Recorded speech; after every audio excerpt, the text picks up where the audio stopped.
Hola amigos, bienvenidos al video de hoy. En el video de hoy vamos a hablar acerca de las dos generaciones que vivieron los acontecimientos más catastróficos y tristes de la historia peruana.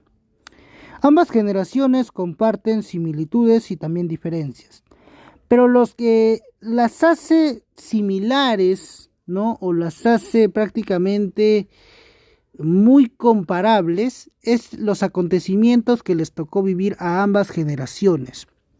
Estoy hablando de la generación de 1880, aquella generación que le tocó vivir los horrores de la Guerra del Pacífico, y la generación de 1980, aquella generación que le tocó vivir la época del terrorismo. Ambas generaciones comparten esta similitud de haber coincidido en las épocas de mayor desastre de la historia peruana. En el caso de la generación de 1880 les tocó vivir la época de la guerra con Chile, la época de la ocupación chilena de Lima y posteriormente la reconstrucción nacional. Una guerra que dejó completamente marcado al Perú como nación y también que dejó completamente empobrecido al Perú y con problemas económicos, sociales y políticos, ¿no? Lo dejó hundido en una completa crisis económica, política y social. En el caso de la generación de 1980, fue una generación también que vivió los horrores del terrorismo, fue una generación marcada por el servicio militar obligatorio en el caso de los varones jóvenes de 18 años que tenían que ir a combatir a las zonas de alta peligrosidad donde se estaban desarrollando pues focos senderistas en las provincias del interior. Fue una época donde reinó mucho desorden, crisis política, económica, ¿no? Era la época de los apagones, los carros bomba, la época también del, como vuelvo a repetir, el servicio militar obligatorio, la época de la subida de precios, de la crisis económica ocasionada por el primer gobierno aprista, del gobierno de Alan García, época también donde se agudizó el terrorismo, época de los asesinatos masivos y otras cosas que dejaron marcados a la década del 80. Bueno, con toda esta reseña corta que he hecho, con esta breve introducción, vamos a hablar sobre la generación de los 100 años. Este video es de mi autoría, así que comencemos con el video de hoy. Bueno, por cosas del destino, nos ha tocado nacer en el Perú decimonónico, entre 1860 y 1870. Cabe aclarar, muchachos, de que esta época es una de las más inestables de la historia peruana. El Perú decimonónico se caracterizó por ser una época donde el Perú recién se estaba formando como nación.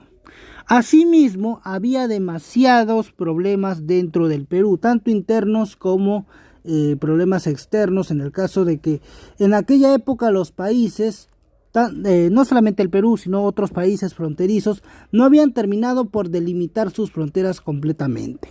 Y esto va a ser muy importante más adelante. Al mismo tiempo, pues en el Perú decimonónico y el Perú de los primeros años de independencia se caracterizó por ser un país sumido en la completa anarquía total. Era una época donde reinaba la anarquía, donde reinaba el desorden, la ley del más fuerte, donde reinaba pues el completo caos, ¿no? ¿Por qué? Porque no había una estabilidad institucional definida. Era la época donde había muchos presidentes autoproclamados, en muchos casos no eran elegidos, sino que eran autoproclamados, la llamada anarquía militar, ¿no? Donde entraba un presidente a gobernar y al ratito era destituido por otro, y después por otro. Y si no era derrocado, iba a ser destituido por el Congreso. Y si no era destituido por el Congreso, renunciaba. Otros se autoproclamaban en paralelo, de tal manera que nadie podía gobernar en paz. Gobernaba el que tenía más fuerza, el más fuerte.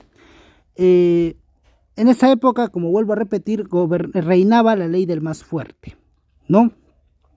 En el caso de la población peruana de aquella época, cabe precisar de que la ciudad de Lima era más pequeña que en la actualidad, ¿no? no había todavía tanta migración como va a haber en la década del 50 y en la década del 60, ya en el siglo XX, pero era una época donde dentro de la población peruana reinaba el analfabetismo. Había muchas personas que incluso no tenían estudios.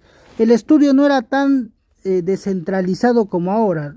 Antes solamente unos cuantos podían tener educación. Por eso es que reinaba pues el analfabetismo y todo esto, ¿no? Era una época muy difícil, muy complicada para vivir. Si hubieran nacido en esta época, hubieran escuchado pues la guerra de los caudillos, de cómo se derrocaban entre ellos, hubieran participado tal vez en alguno de estos conflictos. Años antes de la Guerra del Pacífico, había pasado uno de los acontecimientos más catastróficos de la historia peruana, la muerte del presidente José Balta a manos de los hermanos Gutiérrez en la llamada Revolución de los Hermanos Gutiérrez de 1872. Esta revolución es importante porque vio el final violento y brusco del primer militarismo. El primer militarismo inicia bruscamente y termina bruscamente con el asesinato de José Balta y Montero a manos de los hermanos Gutiérrez. Esto ocasionó la caída de el gobierno de José Balta, y también ocasionó que el pueblo de Lima, la ciudad de Lima, salga completamente enardecida a linchar con todo a los hermanos Gutiérrez. Murieron 3 de ellos y sus cadáveres fueron colocados en las cimas de las torres de la Catedral de Lima. Así fue una parte de esta historia republicana. Asimismo, hubiera tocado ver el inicio del civilismo, la llegada del primer civil al poder por la vía democrática, que fue Manuel Pardo y Lavalle, primer presidente civil de la historia peruana. Manuel Pardo y Lavalle, cuando llega al poder, llega con muchos proyectos innovadores. Tiene muchos proyectos en mente, pero lamentablemente no puede realizarlos porque el Perú de aquella época estaba completamente endeudado hasta el cuello y tenía deudas que pagar, y además estaba completamente en la crisis política, económica y social. Estaba completamente hundido en una crisis política y económica bastante fuerte, que se agudizó principalmente por 2 motivos.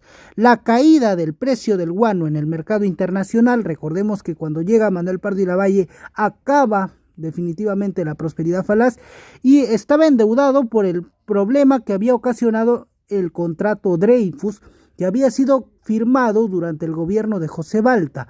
Recordemos que el gobierno de José Balta fue un gobierno abiertamente corrupto, donde hubieron actos de corrupción con el llamado proyecto ferroviario. Fue un gobierno donde se despilfarró mucho dinero en ferrocarriles que en muchos casos no se llegaron a construir, ¿no? Y quedaron como simples elefantes blancos.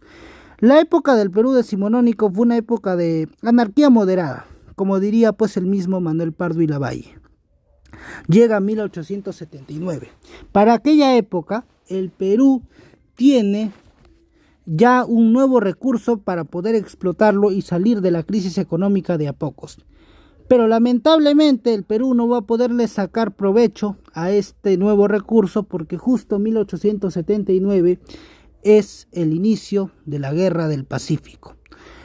Te ha tocado cumplir 18 años en 1879 y tienes que ir al frente. Comienzas tu marcha hacia el sur del Perú para combatir al ejército chileno que había desembarcado en Pisagua. No eres ningún personaje ilustre o de importancia que pueda evitar tu reclutamiento, así que obligatoriamente tienes que ir a servir a la reciente patria creada. Uno de los principales problemas que se vio reflejado en el ejército peruano fue la falta de interés de los mismos soldados que tenían estos en el conflicto. Los soldados peruanos que combaten en la campaña del sur eran personas que no tenían interés en combatir o en luchar dentro del ejército. ¿Por qué? Pues porque simple y llanamente recordemos que estamos en una época donde no existía un concepto de nación o nacionalismo que existe hoy en día. Estas personas en su mayoría eran personas traídas del Ande, ¿no? Gente provenientes del Ande, de las alturas peruanas, de las provincias del interior, que en muchos casos no sabían por qué peleaban. Ellos pensaban que era una típica guerra de caudillos clásica de inicios de la República. No existía pues una idea de lo que se enfrentaban realmente. O sea, estas personas que conformaban el ejército peruano definitivamente no sabían a lo que se enfrentaban. Pensaban que era una simple y típica guerra de caudillos y por eso es que en muchos casos habían deserciones. No por cobardía, sino porque simple y llanamente estas personas, que en su mayoría eran quechohablantes, personas de las provincias del interior, pues simple y llanamente desconocían completamente a lo que se enfrentaban. Así pues, nos toca vivir la época de la Guerra del Pacífico, una época muy conflictiva, con mucho desorden interno dentro del Perú. Por ahí se escucha de que el presidente Mariano Ignacio Prado se ha ido del Perú a gestionar la compra de armas, pero se dice que ha escapado del Perú para evitar la guerra, así de simple, e incluso Mariano Ignacio Prado, como ustedes ya saben, se fue del Perú en plena Guerra del Pacífico, supuestamente a gestionar la compra de armas. De hecho, hay un libro muy interesante que habla de este suceso, que es el Expediente Prado, ¿no? Este es libro escrito, aunque es un libro que tiene mucha polémica porque lo escribe Víctor Andrés García Belaúnde y todo esto, pero es un libro bastante recomendable para leer si se les interesa saber más al respecto sobre la ida de Mariano Ignacio Prado del Perú en plena Guerra del Pacífico, ¿no? Porque Mariano Ignacio Prado se fue. Al irse Mariano Ignacio Prado, el Perú queda completamente descabezado. Si bien es cierto, deja en el poder al vicepresidente Luis Lapuerta, Luis Lapuerta no tiene la fuerza suficiente para controlar al Perú, que estaba completamente a la deriva, ¿no? ¿Por qué? Porque no tenían pues a un personaje fuerte al frente. Luis Lapuerta era un personaje débil. Y esto se vio demostrado cuando nuevamente volvió a aparecer Nicolás de Piérola, quien mediante una insurrección a fines de 1879 toma el poder y derroca a Luis Lapuerta, instaurando su dictadura. Con Nicolás de Piérola al mando del Perú, la situación del Perú se agravó aún peor. Si Mariano Ignacio Prado dejó las cosas mal, Piérola dejó las cosas aún peor. Decisiones mal tomadas y personajes que estuvieron al mando de Nicolás de Piérola, Nicolás de Piérola ponía en el cargo a sus amigos o allegados o a sus partidarios, de tal manera que de alguna manera estas personas pudieran controlar los movimientos dentro del ejército, ya que Nicolás de Piérola pensaba de que los militares leales a Mariano Ignacio Prado podían derrocarlo mediante un golpe de estado. De esta manera Nicolás de Piérola tenía completamente al Perú a la deriva. ¿Y esto qué significa? Que la situación se agravó completamente para el Perú. Solo para que se hagan una idea, solamente un año después, en 1881, primero que hay que decir y hay que aclarar de que la campaña del sur se perdió completamente después de la batalla de Tacna, el 26 de mayo de 1880, y después vino las conferencias de la Caguana en octubre de 1880, unas conferencias que no sirvieron para nada, pues fracasaron rotundamente. En la conferencia de la Caguana lo que se buscaba era poner fin a la guerra mediante un acuerdo de paz. Sin embargo, el gobierno peruano liderado por Piérola no aceptó los términos dados por el gobierno de Chile. Hay que decir que para esa época ya el Perú estaba completamente derrotado, habíamos perdido la campaña marítima y era completamente absurdo seguir en la guerra. Un año después, terminada la conferencia de la Caguana en fracaso, da inicio a la campaña de Lima. Y se toma la ciudad de Lima, el ejército de Chile logra tomar la ciudad de Lima luego de las batallas de San Juan, Chorrillos y Miraflores. La época en la cual el ejército de Chile desfiló por las calles de Lima y llegó a Palacio de Gobierno izando su bandera.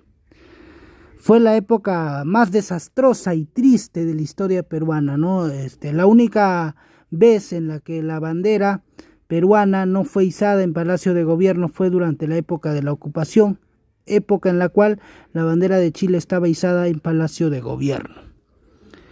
De tal manera que ya después de esto, Nicolás de Piérola va a irse a la sierra, va a tratar de resistir un tiempo y después se va a retirar.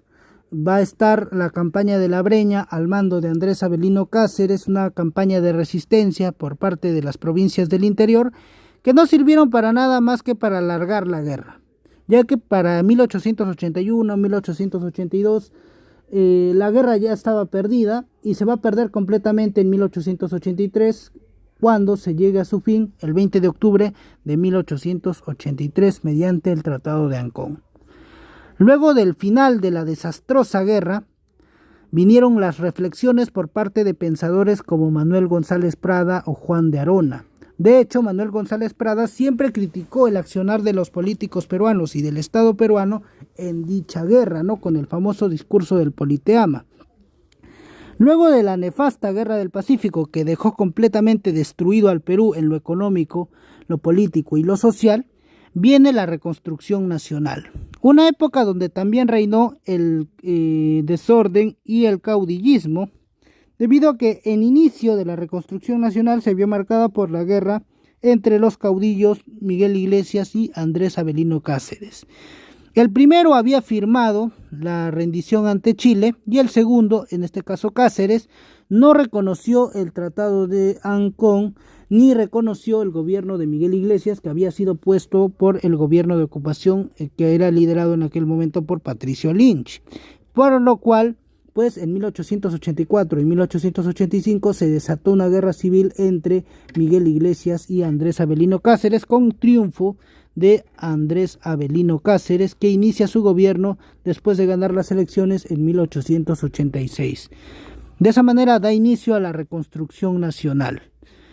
Y bueno, así acababa el siglo XIX para el Perú. El Perú acababa el siglo XIX completamente empobrecido, en la ruina y en la bancarrota total. Al mismo tiempo que iniciaba el siglo XX completamente pobre, tenía que reconstruir todo lo que había dejado la guerra con Chile, y por ello se inicia pues esta época dolorosa de la reconstrucción nacional. Uno de los personajes más famosos que vivió todos estos acontecimientos fue José Santos Chocano, escritor peruano muy importante del siglo XX, a quien le tocó vivir de hecho de cerca estos acontecimientos. Su infancia de José Santos Chocano, nacido en 1875, se vio marcada por la ocupación chilena de Lima y por la reconstrucción nacional, además de haber vivido también la guerra civil entre Nicolás de Piérola y Andrés Avelino Cáceres. De esa manera pues se acaba el siglo XIX en el Perú. 100 años después llegamos a 1980. Para 1980 la situación ya era completamente distinta en el Perú. Si nos hubiera tocado vivir en la década de 1980, tendríamos que hubiéramos vivido la época de la transición democrática. Recordemos que en la década del 70 tuvimos gobiernos militares, ¿no? El gobierno revolucionario de las Fuerzas Armadas, pero al mismo tiempo hubo un crecimiento de la ciudad de Lima, un crecimiento poblacional.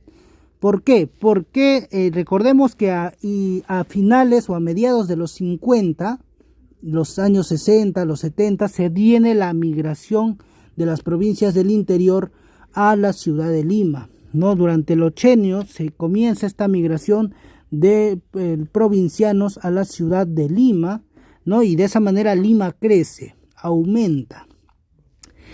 De tal manera que si nos hubiera tocado vivir en la década del 80, pues hubiéramos vivido la época de las largas colas, en el caso del primer gobierno aprista y todo ello, ¿no? Fue una época donde si te hubiera tocado vivir, ¿no? Llega tu cumpleaños número 18 y te toca ir a combatir a Ayacucho, porque recordemos que en aquella época el servicio militar era obligatorio y además se había decretado estado de emergencia en Ayacucho porque era la principal zona donde se había desarrollado el movimiento senderista, ¿no? Sendero Luminoso se había desarrollado en Ayacucho, había bastantes pocos senderistas en dicha ciudad. Todo comienza con el incidente de Chusquis, donde militantes de Sendero Luminoso quemaron ánforas electorales. Era el inicio de lo que se conocería en el Perú como terrorismo. De haber nacido en esa época, entre 1960 y 1970, te hubiera tocado vivir la época del gobierno revolucionario de las Fuerzas Armadas. En la década del 60, por ejemplo, estarías viviendo la época del velasquismo, el golpe de estado de 1968, en octubre del 68, Recordemos que Velasco derrocó a Fernando Belaúnde Terry luego del escándalo de la página 11. Y bueno, te hubiera tocado vivir la época del velasquismo, la época de la reforma agraria. Se finiquitó el problema de la Bray Pariñas, de la IPC, la International Petroleum Company. Al mismo tiempo te hubiera tocado ver de cerca la ley de la reforma agraria que fue dada por el gobierno militar, que era liderado en aquel momento por Velasco.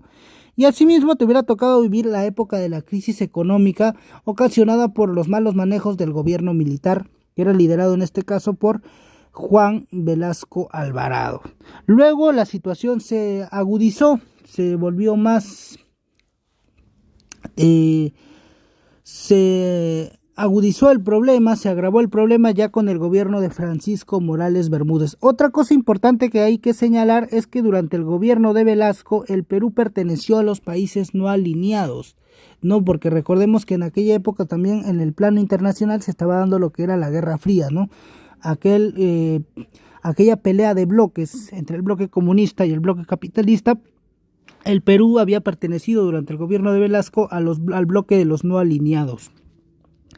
Bueno, y después a mediados de los 70 te hubiera tocado vivir la época del gobierno de Francisco Morales Bermúdez, un gobierno que se caracterizó por el mal manejo de los militares, mal manejo económico de los militares, los paquetazos, la crisis económica que ya se estaba viviendo. Así que ya en 1979 comienza la transición del gobierno militar a la democracia, ¿no? Que se va a ver con la victoria de Fernando Belaúnde Terry en las elecciones de 1980. Asimismo, el problema del terrorismo surge finalmente el mismo día de las elecciones. Como vuelvo a repetir, todo inicia en Chusquis cuando militantes de Sendero Luminoso queman ánforas electorales. De ahí ya tenemos el problema. Y otro dato adicional es que para 1982 el ejército ya estaba estaba solucionando el problema que tenía en la frontera con Ecuador, porque recordemos que en aquella época vamos a tener un conflicto pequeño con el Ecuador, el conflicto del falso Paquicha en 1982. De tal manera que entre 1981 y 1982 van a comenzar los primeros movimientos de Sendero Luminoso, ¿no? Además del incidente de Chusquis, vamos a tener que se van a colgar perros en el centro de Lima con un letrero que decía Deng Xiaoping, hijo de perra, ¿no? Que era la manera en la cual Abimael Guzmán y Sendero Luminoso daban inicio a su guerra contra el Estado peruano. Entre 1981 y 1982 la situación va agravándose más hasta que finalmente el gobierno peruano decide que es momento de declarar a Ayacucho en estado de emergencia y además de que era momento de que intervengan las Fuerzas Armadas. De esa manera ha llegado tu cumpleaños número 18 y te toca ir a servir al ejército peruano. Recordemos que en aquella época estaba en la ley el servicio militar obligatorio y por lo mismo se tenía que ir obligatoriamente a servir al ejército peruano. Comienza tu adoctrinamiento, tu adiestramiento, tu entrenamiento para ir a la zona de emergencia, que en este caso era Ayacucho, y vas a aprender tácticas militares, vas a aprender a utilizar tu fusil FAL para defenderte de los senderistas que van a estar en Ayacucho atacándote día y noche. Pero no te preocupes, ya que no eres el único de tu generación que va a estar combatiendo a los terroristas, ya que recordemos de que en esa época en el continente se estaban llevando a cabo bastantes conflictos en diferentes países fronterizos del Perú, donde se estaban dando pues guerras contra movimientos izquierdistas radicales. Por ejemplo, en el caso de Colombia teníamos a las FARC, ¿no? A las FARC, al MR-19 y al ELN, ¿no? En el caso de El Salvador, por ejemplo, si queremos irnos más allá, estaban peleando contra el Frente Farabundo Martí de Liberación Nacional. En el caso de El Salvador, si queremos irnos más lejos, ya teníamos el caso de que en aquella época se estaba dando la guerra contra el Frente Farabundo Martí de Liberación Nacional, ¿no? Entonces era una época donde en varios países del continente se estaban dando guerras contra movimientos izquierdistas. Además recordemos que era pues ya donde se estaba dando casi ya el fin de la Guerra Fría, habían muchos movimientos que se habían levantado y por lo mismo fue una época de mucho conflicto interno en distintos países, ¿no? Principalmente contra movimientos izquierdistas. Así pues, te tocó vivir en esa época, ¿no? Una época de servicio militar obligatorio que se vio caracterizado por los carros bomba, ¿no? Una época la época de los apagones, de los asesinatos masivos. Y ahí está todo ello, ¿no? Era la época, pues, una época bastante nefasta para el Perú, los 80s, que se vio marcada pues por este conflicto armado que va a tener el Perú en aquel momento. Pero cabe precisar que así como el ejército peruano que peleó en la guerra con Chile no tenía claro a lo que se enfrentaba, recordemos que la generación, o bueno, los soldados que pelearon en la guerra con Chile no tenían claro a lo que se enfrentaban, ya que pensaban que era una guerra típica de caudillos de inicios de la República. En la época del terrorismo pasaba algo similar. Los soldados no sabían exactamente a lo que se estaban enfrentando. ¿Y por qué pasaba esto? Porque pues Sendero Luminoso parecía un enemigo fantasma. ¿Y por qué parecía un enemigo fantasma? Pues por una cosa muy simple. A ver, cuando entra el ejército a la zona de emergencia, ellos entran con un manual, bueno, los altos mandos le dan un manual al ejército, a los capitanes, a los tenientes, le dan un manual, pero era un manual atrasado, y esto lo explica más específicamente Antonio Zapata, ¿no? Historiador peruano. Él nos dice de que el ejército peruano entra a combatir a Sendero con un manual atrasado, que estaba inspirado en la experiencia que había tenido el ejército con las guerrillas del MIR y el ELN en la década del 60, ¿no? Pero ¿cuál era la diferencia entre el MIR, ELN y el Sendero Luminoso? Bueno, que la gran diferencia era que el ejército, o bueno, los guerrilleros a los que se enfrentó el ejército en la década del 60 eran guerrilleros clásicos. Ellos tenían uniformes, tenían campamentos, atacaban puestos militares y puestos policiales de forma directa y tenían sus campamentos a las afueras de los pueblos, donde pensaban pues ellos llegar al pueblo de esa manera, ¿no? Ellos tenían sus campamentos a las afueras de los pueblos, tenían uniformes, se identificaban de alguna manera. Mientras que Sendero Luminoso pues no tenía nada de esto. Sendero Luminoso era pues una agrupación que pasaba que no tenía uniformes, no tenía campamentos, no se enfrentaban directamente con los militares, y por ello pues Sendero Luminoso era una especie de enemigo fantasma. No se sabía quién o quiénes podían ser terroristas, y es por eso que en muchos casos se cometieron muchos atropellos, muchos abusos y muchos excesos en ambos bandos, no tanto en el bando de los senderistas como en el bando del ejército peruano. Fue una época donde reinó las grandes masacres, los arrasamientos, principalmente entre 1982 y 1983. Fue la época de más arrasamientos, de más asesinatos masivos, donde reinó pues la desolación total en las provincias del interior, ¿no? Porque la población también de aquellos pueblos que fueron arrasados, que fueron masacrados por los senderistas, pues tampoco entendían a lo que se estaban enfrentando, ¿no? No entendían tampoco las pintas que hacían Sendero Luminoso en las paredes, no entendían nada de eso, ¿no? Entonces fue una época también de mucha